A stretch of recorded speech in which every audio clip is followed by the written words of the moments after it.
This is the J. Scott Outdoors podcast on Western big game hunting and fishing, brought to you by GoHunt.com Insider. Research faster, hunt more. Go to GoHunt.com/insider and join today. I'm your host, Jay Scott, and I live and breathe hunting and fishing, spending half the year in the field experiencing God's creation. I hope you'll enjoy hearing about our adventures. Guys, welcome to the J. Scott Outdoors podcast. Today we're going to have a informative episode on traveling to Mexico and getting vehicle permits and Turista permits and safe travels down in Mexico. A lot of people are heading that way to go deer hunting here in Sonora, December, January, and the first part of February. So I hope you get some good information out of this episode. I want to thank our sponsors, GoHunt.com Insider. And I wanted to remind you that the Go Hunt Insider giveaway for December is 5 insiders will each win a pair of Zeiss 10x42 Conquest binoculars. All you have to do is be an insider member to win. Each insider member will receive 1 entry per month. The drawings will take place at the end of the month. The winners will be contacted by email and will have 3 days to claim their prize. Go check it out. All the details at gohunt.com/insider.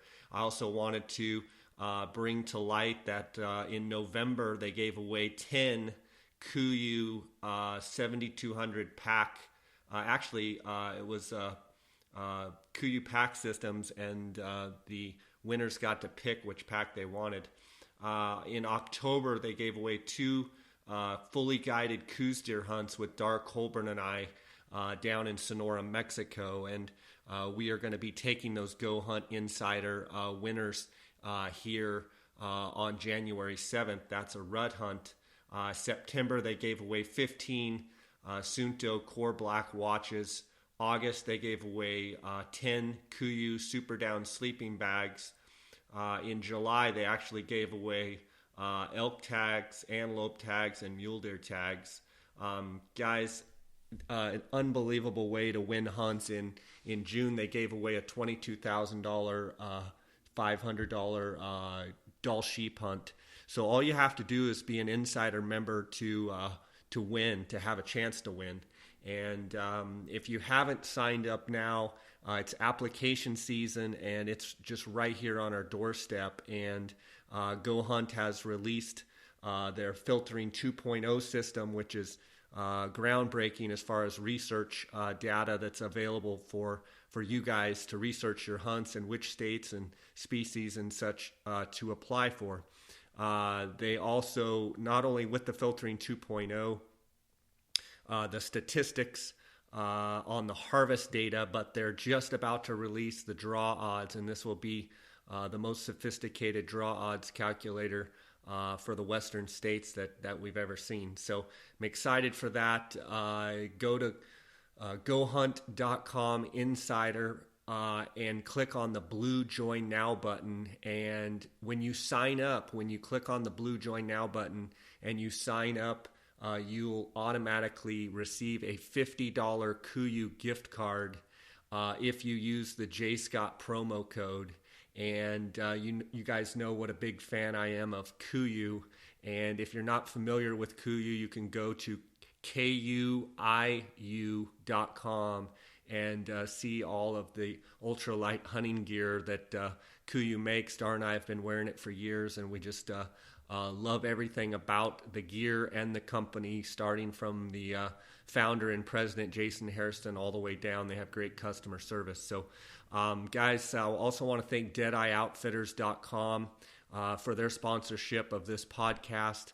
They make hunting t-shirts, hats, and hoodies. I get feedback from listeners all the time about the cool hats and cool hunting hats and cool t-shirts and sweatshirts and hoodies and what have you. So go check them out. Use the J. Scott promo code and you receive a 10% discount on all merchandise. And through the end of the year here in December, you actually get a 25% discount on all merchandise because of the holiday season here. So use the J. Scott promo code. Guys, the best thing you can do for me, I get emails all the time, people asking, what can we do? The best thing you can do for me is tell your friends about this podcast. This month we will be hitting the million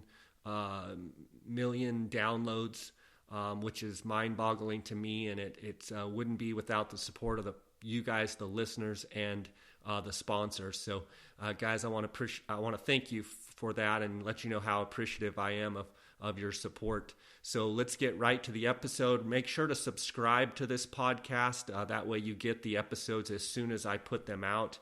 If you don't subscribe, it takes a little bit longer for them to download onto iTunes. You can subscribe on iTunes or on Podbean and Stitcher, as a matter of fact. And as of this month now, if you go to my website, jscottoutdoors.com, you can listen to the podcast right on the website. So, guys, I want to thank you for your support. Let's get right to the episode.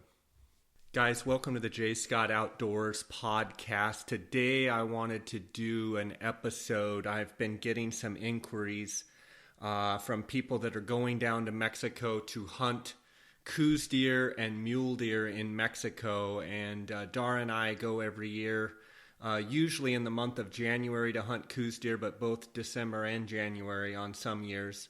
And I just thought that I would go over some guidelines kind of to traveling in Mexico. One thing I want to point out is that Mexican policies can change from time to time. So don't take anything that I say as 100% guarantee. This is just, been going down since 1999. I believe this will be our 17th year. So this is just words of wisdom from someone that's traveled down there quite a bit. Let's just dive into it. Guys, if you have any questions about traveling in Mexico at all, you can email me at jscottoutdoors@gmail.com, and I'll be happy to try and answer your question as best as possible. A valid passport is necessary to travel into Mexico, and that is not negotiable. You have to have a valid passport. One thing to note is not only does it have to be valid, but make sure that the expiration date does not fall when you're going to be out of the country. And if you need to get a passport, you need to I would recommend pay the extra money. It's not very expensive to get an expedited passport. If you don't do expedited, sometimes it can take 3, 4, 5 months to get, depending on how backed up they are. If you file for the expedited passport, a lot of times it can be 2 to 3 weeks. And most of my hunters that don't have a passport, I always recommend to do the expedited process. You go down to your post office. Most post offices will handle passports. And I want to say it's $30 or $40. If you expedite it, I want to say it's $50 to $60. Don't quote me on that. You need 2 forms of identification. I think that's important to have the passport as well as always have your driver's license. Birth certificate will work as well. Most of the time they just ask for your passport. Make sure to have all the necessary paperwork while traveling. If you're going to be taking your firearms down there, obviously you want to have your gun permits through the Mexican military. You want to have, in most places, when you cross, say, in Douglas, Arizona, you have to have a transportation permit, which is a vehicle permit. You also have to have a Turista Visa, which I believe if you're traveling under 7 days, the Turista Visa is free. And if you're getting a 180-day visa, which is oftentimes what they make hunters do, that fee is, let me check on the fee here. Okay, the Turista permit for 6 months of duration will have a fee of $20, which is around 332 pesos, and your vehicle permit will have a duration of 6 months as well. The vehicle permit, I believe, is $59.16 and will be paid in cash only. If you get a personal Turista Visa for 1 week or 6 months, your vehicle permit will stay the same at 5916. One of the other things that you have to have is you have to have your ranch or your outfitter contract. So it's a piece of paper that basically lists the name of the ranch, the location of the ranch, and has the UMA number, which is the registration number of the ranch. And that is important to have as well. So you're going to want to have your firearm permit, your transportation permit, your Turista Visa, your ranch and outfitter contract that basically labels where you're going to be hunting. And something to note about the transportation permit is you have to have your trailer and your quads, UTVs, ATVs, they have to be permitted as well. We're going to get into details on the travel visa or the truck permit here in a minute. You want to have your, I like to get a 3-ring notebook with the little clear separation sheets and have all of my stuff in one place. I like to have my passport. I make several copies of my passport. I make several copies of my driver's license. I make several copies of the titles of my vehicle, and we're going to get into that when we talk about the truck permits.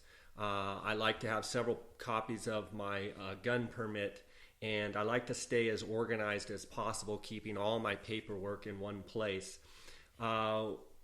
One thing that you no longer need, which you used to have to need to go into Mexico, is you needed a letter of good conduct from your local police department. No, they no longer ask for that. A side note here, I've got listed, do not take full cans of gas into Mexico. They a lot of times will not allow cans of gas. One thing to note is that Mexico, I believe the government owns the gas stations, so obviously they want you to buy Mexican gas. Let's talk a little bit about the transportation permits here, the truck permits. When taking a trailer or quad, Ranger, Rhino, whatever, a UTV or a quad, make sure they're titled in your personal name. This goes for the vehicle that you're driving as well. They have to be titled in your personal name. Okay, I've had situations where people have come down and the trucks or quads are titled in an LLC or corporate name. And I have seen them allow this if you have a letter on corporate company letterhead that spells out and basically gives you the right. So XYZ Corporation gives J. Scott the sole right to travel and use the vehicle in Mexico, authorizing J. Scott to drive and or use the vehicle throughout the country of Mexico and the state of Sonora. I have seen them let that slide, but it has to be on company letterhead. And I would say, just to make things most easy, is to have your vehicles all in your personal name. Then everything matches on your passport, your driver's license, and it makes it real simple. If you're riding with a friend and you're both riding in the vehicle, make sure the quads, the UTVs, the trailers, etc. are pulled by your truck, not in somebody else's parties. For instance, if I own the truck and I'm traveling with Dar Colburn and it's his trailer and his quad, that will not work. All of the vehicles have to be in the driver's name. Okay, so the driver of the vehicle, as well as the trailer, as well as the UTV, all have to be in the driver's name. And I would not recommend taking someone else's trailer and then taking someone else's quad. They have to be in your name. You can take up to 2 rifles into Mexico on the same permit. Make sure and double and triple check the serial numbers on your firearms. They must match the paperwork. Also, when checking in with the policia and the military, make sure they sign and date the back of the permit on the trip in and the trip out. This will reduce problems at interior checkpoints.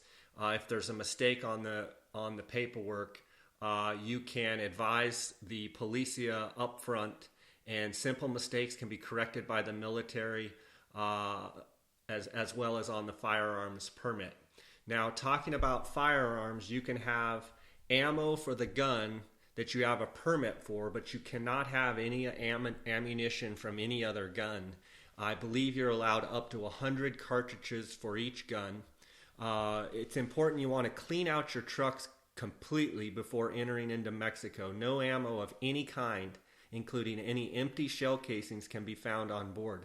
I know people that have crossed down and they declare their rifles and what have you. They have their paperwork, and the police or the military search the vehicle right there at the border, and they find other shells, boxes of ammo. I've even heard of cases where people have had, pistols in the glove box, shotguns behind the seat. That is not acceptable, and that's probably one of the things that will get you in the most trouble in Mexico. So make sure to clean out your quads, your Rangers. I heard of one time someone having a rifle in the scabbard of a UTV or of ATV actually, and didn't even know it was there. Crossed down into Mexico and had a problem because now they had a gun in Mexico, and it was definitely a problem.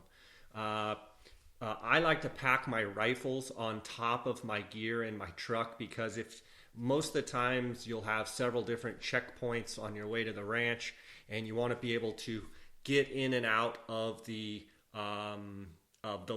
firearms, and it just makes it easy. You don't end up backing up traffic, and they appreciate it when you have all your paperwork and all your ducks in a row, and also have the guns easy access. So you're required to declare all firearms with the U.S. Customs prior to entering into Mexico. Okay, so this is Customs Form 4457. You can go online. You can actually Google Customs Form 4457. You can go to pretty much any local airport, or you can go to any customs office. What this is just a little form. It's on like a 4x6 piece of paper. And what it is it's you saying, I, Jay Scott, declare that I'm bringing in, 257 Weatherby, serial number XYZ, I'm bringing in, a 300 Winchester short mag, whatever, with the serial number, so that when you come back into Mexico, the U.S. Customs can check your 4457 form. The reason for that is, what I've been told is, you could potentially go into Mexico and purchase a gun and come back into the U.S. and they could charge you a tax. So you don't want to be charged a tax. I have also at times listed on my 4457 forms Swarovski optics, Zeiss optics, whatever kind of binoculars, tripod, or binoculars and spotting scopes that you have. Seems like the last couple years, all they really care about is to list the rifles. I would ask the custom agent that you're dealing with, and they will sign off an initial. One thing to note on this is I have used the same form now for several years.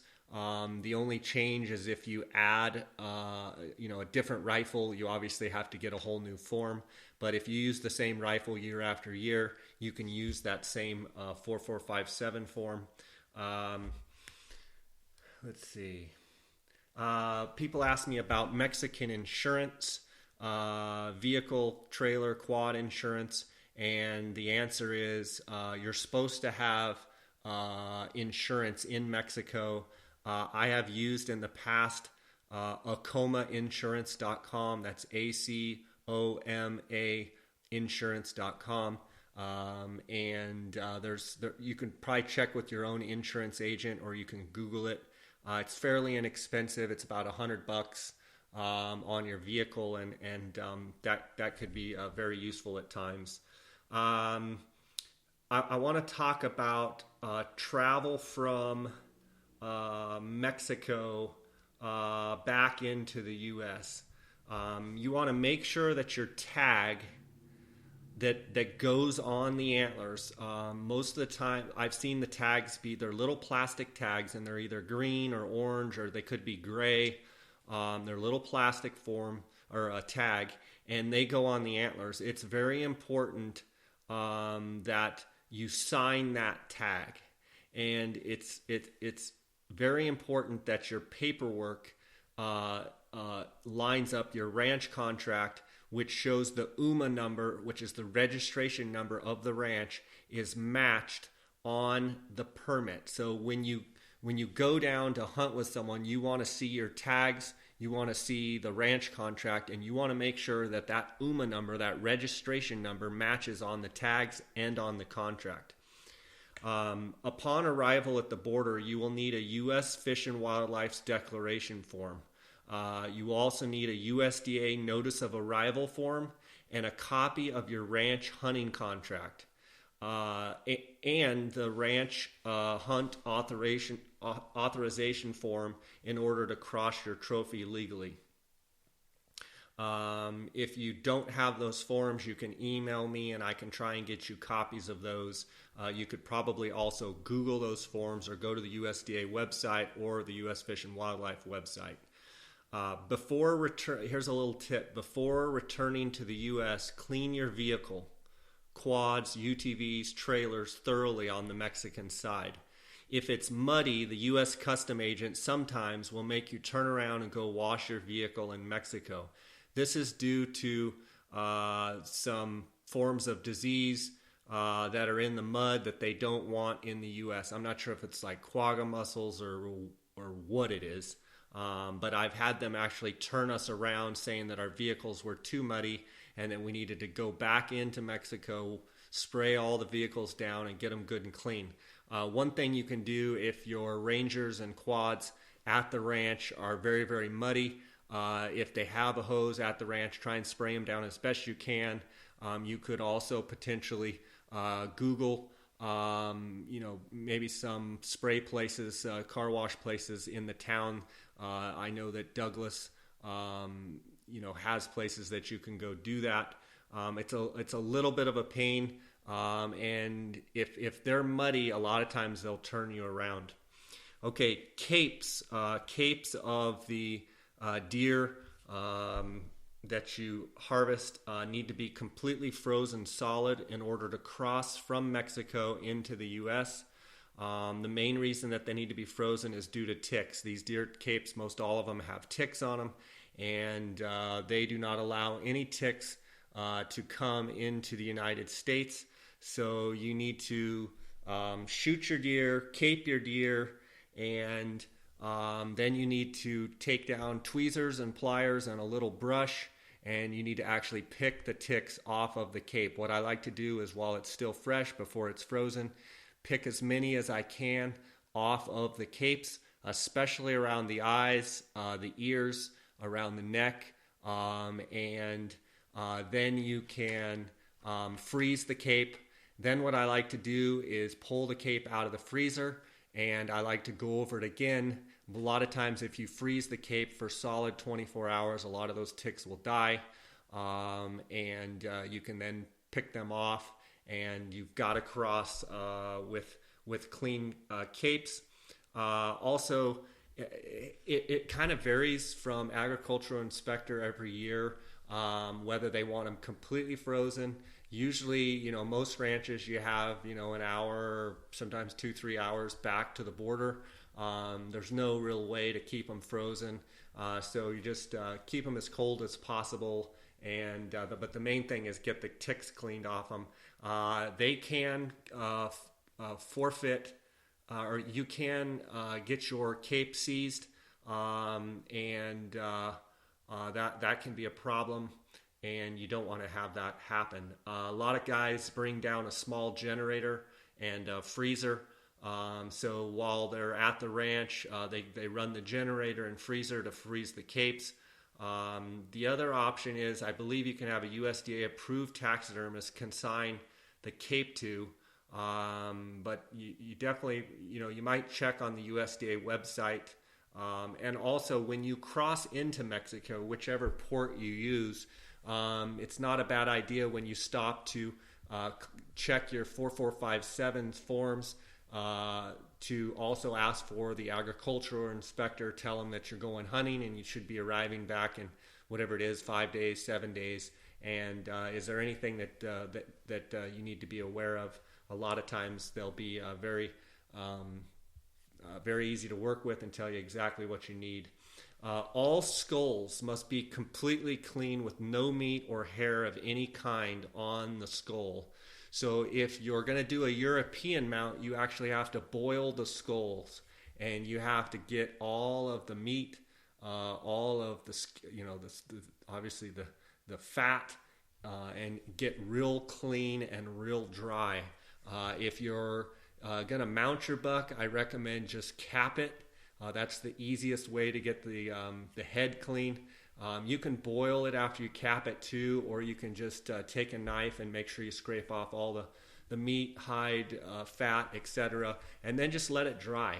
They like to have them dry, and you can't cross any, if you shoot a deer in the morning, you have got to get that thing capped and cleaned and get all the meat off it, and then I recommend let it ride in the back back of your truck and let it air out, so by the time you get to the border, your skulls are clean and dry.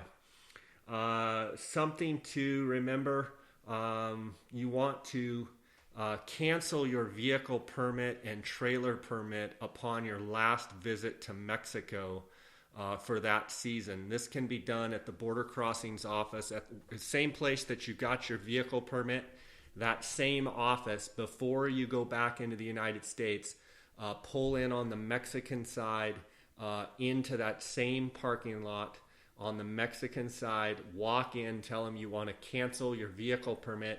One thing that's important when canceling your vehicle permit is they will give you a receipt. You want to keep that receipt so that if you return next year with the same vehicle, and for some reason they say, no, this vehicle's still in Mexico, you can hand them a receipt of the cancellation of your truck. If you are going several times to Mexico, that is fine. You don't have to cancel each time. Just on your last visit to Mexico, you want to go ahead and cancel your truck permits.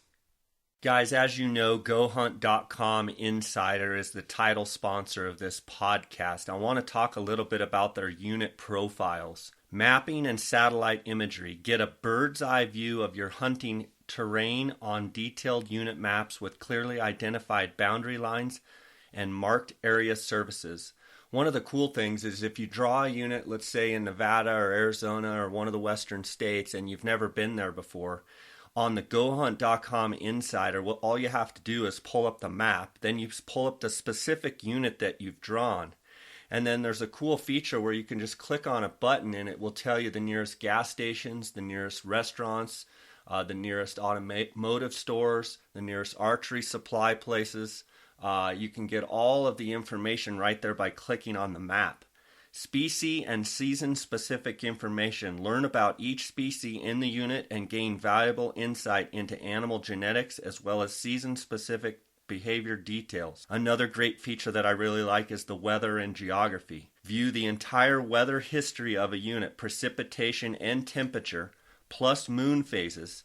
See how much of the unit is private land, your camping and lodging options, and what type of terrain and vegetation to expect. That is just some of the things that you get under the unit profiles. Guys, I want to thank GoHunt.com Insider for being the sponsor of this podcast. If you use the JScott promo code when you sign up for GoHunt.com Insider, you get a $50 Coues gift card. After you sign up, they will electronically email you a gift card that you can use at Coues. Okay, guys, I want to talk a little bit here about hunting in Mexico. You want to make sure the ranch you are hunting has been surveyed and certified by the Mexican government.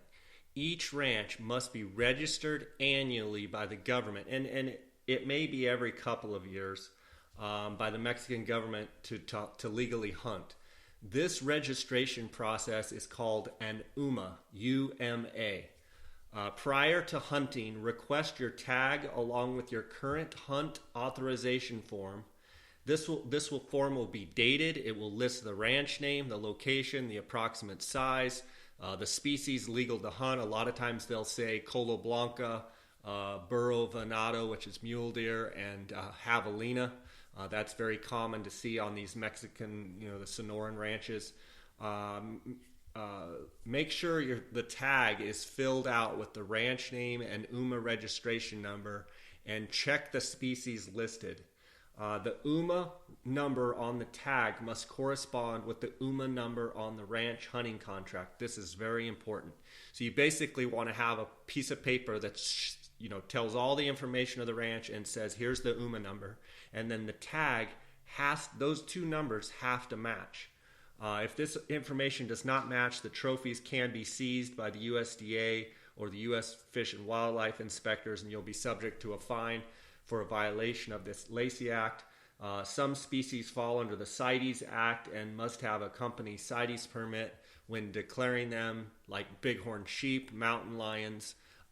If you are going to be hunting either of those two and bringing them back into the United States, you can go to www.CITES, that's CITES.org, or call them at 1-800-358-2104, or contact the U.S. Fish and Wildlife office in Albuquerque, New Mexico at 505-248-7889. Make sure you're hunting the exact ranch that you're permitted to hunt.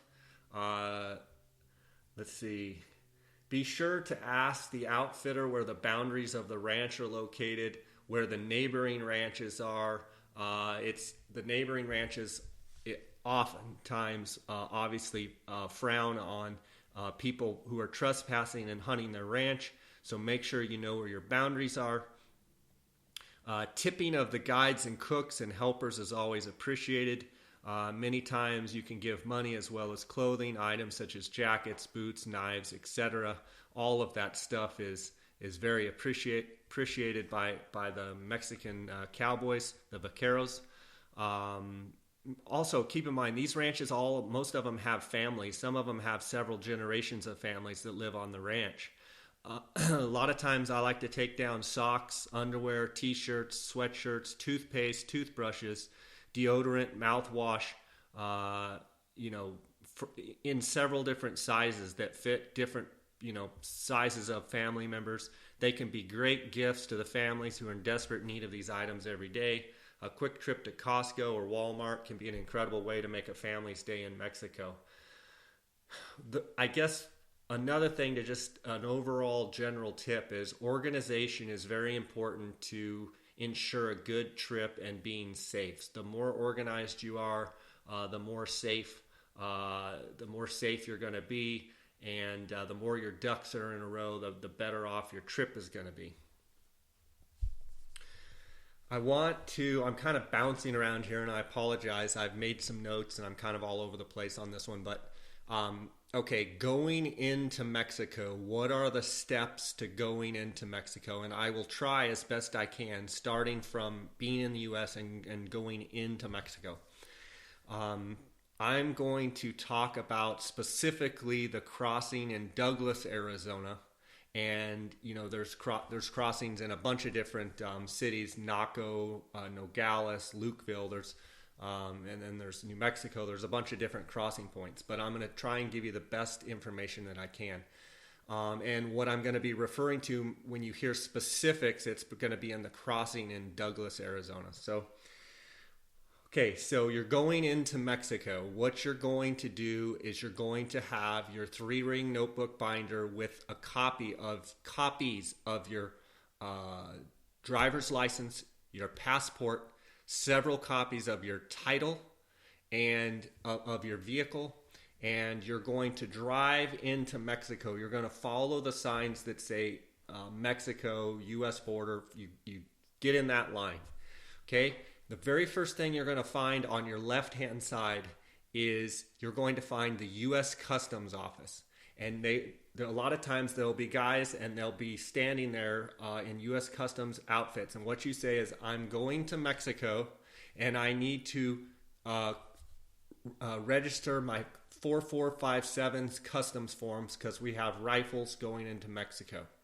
What they will do is they will tell you to pull in to the left, and they will move some cones, and they will escort you, and you kind of drive your vehicle in, and you'll see a metal table there.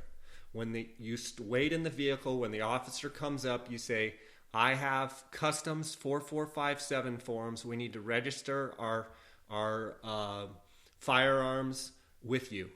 And they'll say, great, put the guns on the table. So at that point, you'll get out of your vehicle.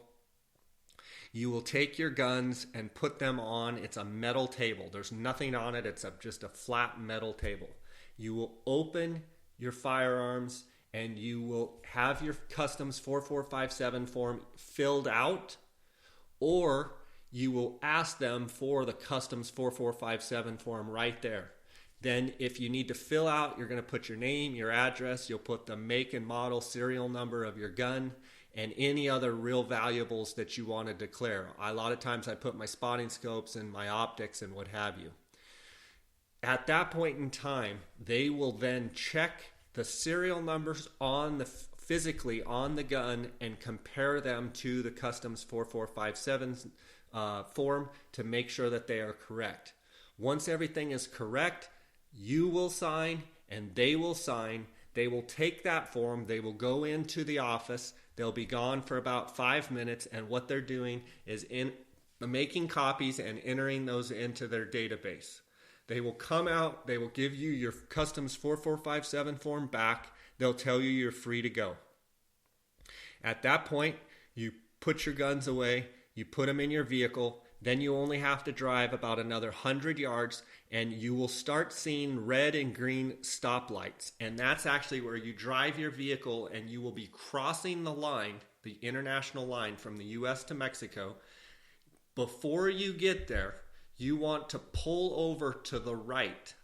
And to the right, before those stoplights, is kind of a big parking lot. You want to pull to the back of the parking lot. If you have trailers, you want to make sure you're not blocking anybody. And you want to get out.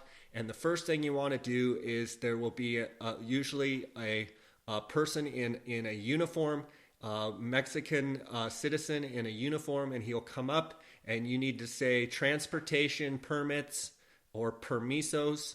And at that point, you will walk into the little office that will be right there. There'll be a door. You walk into the right-hand side and you go up and tell them you need a Turista Visa and a truck permit. You will have your 3-ring notebook binder in your hand and they will fill out a Turista Visa. Typically, I always have the hunters get a 180-day Turista Visa, and they will want you to put the rough general area of where you're going to be traveling in Sonora. It's just a little form. They fill it out, okay? Then you do an about face. They'll have you sign that, and then they'll point you to a window that's immediately on the opposite wall. You go stand in that line. Now, in that line, you want to have your 3-ring notebook binder, and in that binder, you're going to have copies of your passport, copies of your titles of your vehicle, and your copies of your driver's license. Okay? So you'll come to the window when it's your turn, and you will tell them that you need a truck permit. They will ask for the title. They will ask for a copy of your passport, a copy of your driver's license, and the original. So you want to slide the original passport, the original driver's license, copies of those, and the titles, the copies of the titles and the originals of the titles, as well as when you get your Turista permit from the first window, immediately to your left, there'll be a guy there with a window that has a copy machine, and he will make you a copy that you will also hand them. And then they will do some processing, and then they are going to be giving you your truck permit. Now, when they give you your truck permit, they are going to list your vehicle, they are going to list the trailer, and they are going to list the, they call them the moto, or the quad, or the UTV. Now, they list the full VIN number of your vehicle, they list the full VIN number of your trailer, and they list the last 4 digits of the VIN number on the UTV or quad. Before you leave, you want to take your originals of your titles, and you want to make sure, before you sign the permit, you want to make sure that the VIN number is correct, and that the trailer number is correct, and that the last 4 digits of the motorcycles, quads, or UTVs are correct. Once those are correct, you nod and say yes, and they will have you pay. Now, I have seen them where they take cash, but most of the time they want to do it on a credit card. I would have both, because I've seen them do both, and it seems like it changes from year to year, but I would have cash and I would have a credit card. I prefer to do it on a credit card. You slide the credit card under the window, they run it through, they have you sign, and you're good to go. Now at that point, they hand you the permit, and the permit, actually there's a little sticker portion that you're going to peel off of the permit, and you're going to actually go and stick it in your lower left driver's side window, or right behind the rear view mirror. And that you have to put that vehicle permit, stick it in the window, the main window of your vehicle. Okay? The next step that you're going to do is that same office that you just walked in, you're going to look to your right. You're outside, and right in front of you is the stoplight entry, point of entry. You'll see where it's red. It's either red and green. The lights are going red and green. Green means go and red means stop, obviously. Immediately to the right, you'll see a metal table. It's blue. It's a blue metal table. And you walk up to that table, and there will be a guy in a uniform or a gal in a uniform, and you tell them that you have rifle permits that you're taking into Mexico. At that point, they will tell you to go get your rifles. So you go back to your parking lot, you grab your guns, and they're still in the case. Keep them in the case. Take them and put them on the metal table. Okay? Don't open them until they tell you to. Once they come over, they will want to see your passport, and they will want to see your gun permit. So you'll open up your guns. You'll lay your gun permit underneath your rifle. Okay? They will come over. They will check the serial number on the gun permit, and they'll check it on the rifle. And they will do, if you have, 3, 4, 5 guys in your group, they'll get everybody checked out. Then they will take your passport and your gun permit, and they will go back in that same office where you got your truck permit. Okay? They will come out, in a couple minutes, and they will hand you your permit, your gun permit back. It is very important. There's a place where it says entrada and salida. And I don't know if that's the correct pronunciation, but entrada means enter, and salida means obviously exit. And that is the police. So at that point, they've checked your guns. They've, signed off that they've checked your guns, and they'll kind of nod to you, and you walk back. You put your guns in your vehicle. Now it's time to drive through the green and red stoplights. I always tell everybody, let's all go through the same lane, and you drive into Mexico. If the light is green, you can go without stopping. If the light is red, you pull over to the right. They will oftentimes kind of pull you over, and there's these lanes that you pull into, and what they're going to want to do is recheck the guns, the permits. Now they're also going to check the vehicle permit, and they will actually check the VIN number on your truck, your trailer, and your quads. So it's important that you know where the vehicle identification number is on your trailer and your quad. They will sit there and look until they can find the identification number. So it's important, before you even go in Mexico, know exactly where the VIN number is on your quad and your trailer. Okay?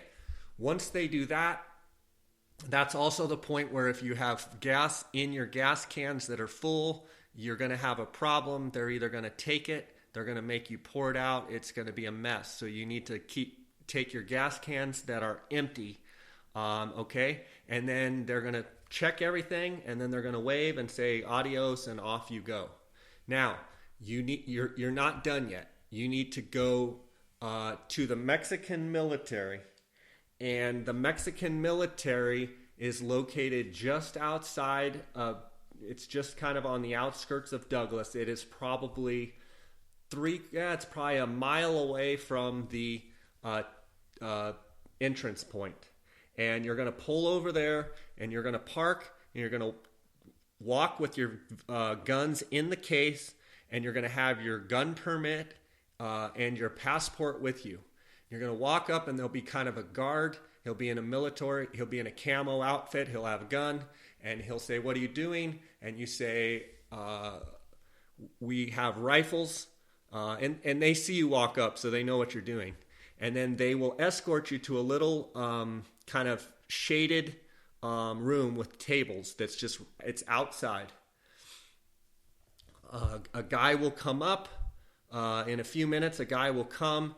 What you want to have is your rifles open. Don't be touching or playing with the rifles. Have the cases open and have the gun permit that's already been signed off by the police. Have them sitting on top of the gun case. So when the guy comes in, the guns are all laid out. The gun permits are right on top. He will then check the gun permit numbers, the serial numbers, and then actually check the serial numbers on the rifles. Once he's done with that, he will take all the gun permits. He will go back into his office. You will stay there and wait.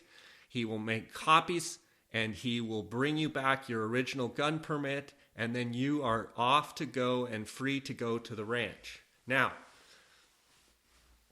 the next place that potentially you would get stopped is a lot of times out of these major cities at the 21-kilometer checkpoint.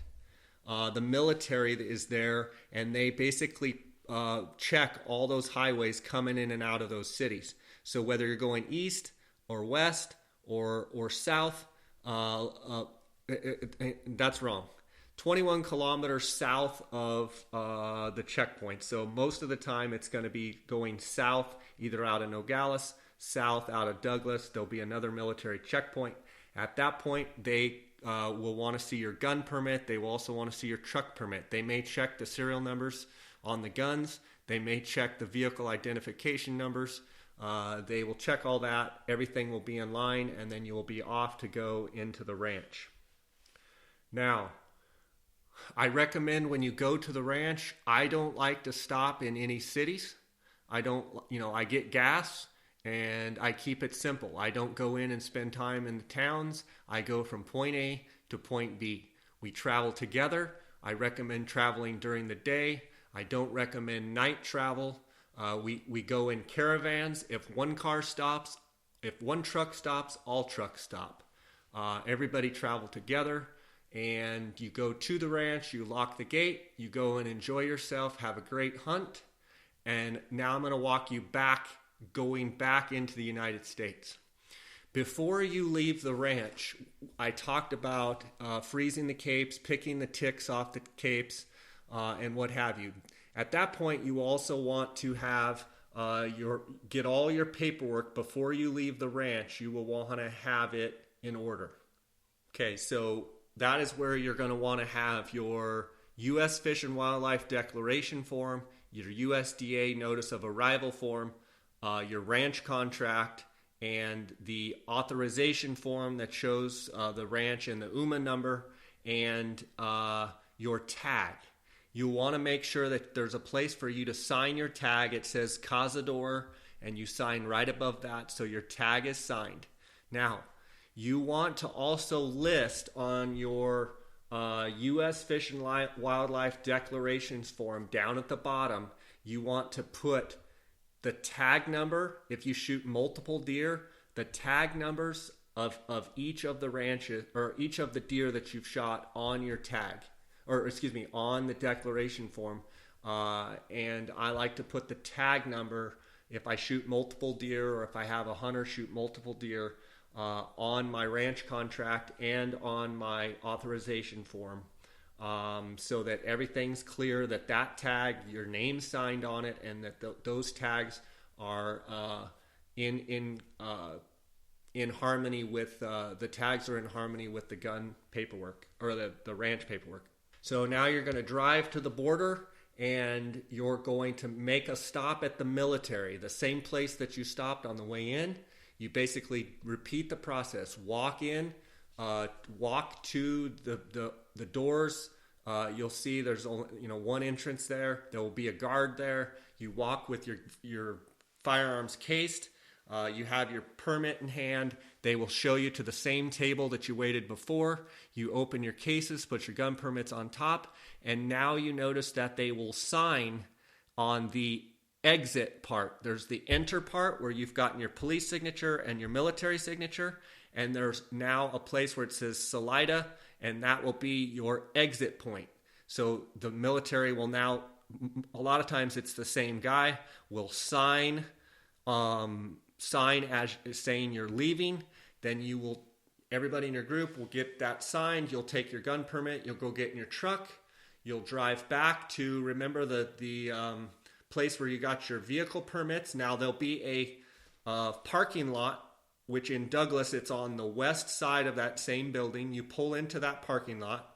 You walk into that parking lot, and there'll be a blue door. You walk through the blue door with your guns cased, and you want to walk to that same blue table where the police was, and you want to tell them that you're going back into the United States, and they will sign under the Salida part, and probably the same guy will sign that was there a week ago. Now you'll have your enter and your exit. You'll have actually 4 signatures on your gun permit. Then if it's your last trip and you're done and you're going home, you're not coming back to Mexico, you want to walk into that take your guns and put them back in the truck. You want to come back into the office, and you want to say you want to cancel your truck permit. Someone will come out to the truck with you. They'll have like a little calculator looking thing. He or she will get in the truck and peel the sticker off that you had already placed on, and she will punch a few buttons on the calculator, and she'll look at your VIN number, and she'll give you your receipt. Then you're free to go. So at that point, then you go, in Douglas, you would go back on the main road and go and get in the line that says to the U.S., and then you will pull into the line back into the U.S. You will need to have your passport ready. So everybody in the vehicle that's riding with you will need to have their passport. When it's your turn, you will pull up, and the customs officer will ask you, do you have anything to declare? At that point, you will need to say, we have rifles, we have deer capes, and we need to see the USDA inspector. A lot of times they will put a little magnet on top of your vehicle, and they will call to the people in the USDA. You'll just pull right out of there, and then there'll be lanes to pull in to the left where you can park. You stay in the vehicle till an officer comes up to the vehicle. Once they do, that's where you have your 3-ring notebook binder. You have all your paperwork. You tell them that you have guns to declare, you have capes to declare, and antlers to declare. Obviously, the antlers are all tagged, and the capes are all in plastic bags that are in ice in the cooler, and they will have you get out. They will also have a metal table. First thing they will do probably is check your rifles against your customs 4457 forms. Once your rifles are checked, they will ask you to put your deer capes and your antlers up on the metal table. At that point, you will want to have your ranch contract, your U.S. Fish and Wildlife Declaration form, your USDA Notice of Arrival form, and your trophy that's tagged legally. And they will go through each deer. It's important to work with the agriculture inspector and have everything organized. Do one deer at a time and answer any questions that they have. And I recommend the other people just stay in the vehicles. This is not a time where you want to have a bunch of people around and a bunch of noise. If you don't have a deer to be checked out, just stay in the vehicle. They will check your deer. They will check for ticks. And if you have no ticks, they will take your information. A lot of times they'll ask for your passport. They'll make some copies and they'll go in an office, come back, make some copies, and they'll say you're free to go. At that point, you're free to go. And hopefully you have a successful trip. I'm sure there's stuff that I left out. I tried to be as thorough as possible. Hopefully I didn't bore you guys to death. Sonora, Mexico is an unbelievable place to hunt deer, both for mule deer and for Coues deer. And I recommend talking to your outfitter and going over any questions that you might have. If you have any questions of me, you can email me at jscottoutdoors@gmail.com. I will do the best I can to answer your question. But whoever you're going with, whatever outfitter you're going with, it's good to communicate with them. And I appreciate all you guys' support with this podcast, and hopefully this information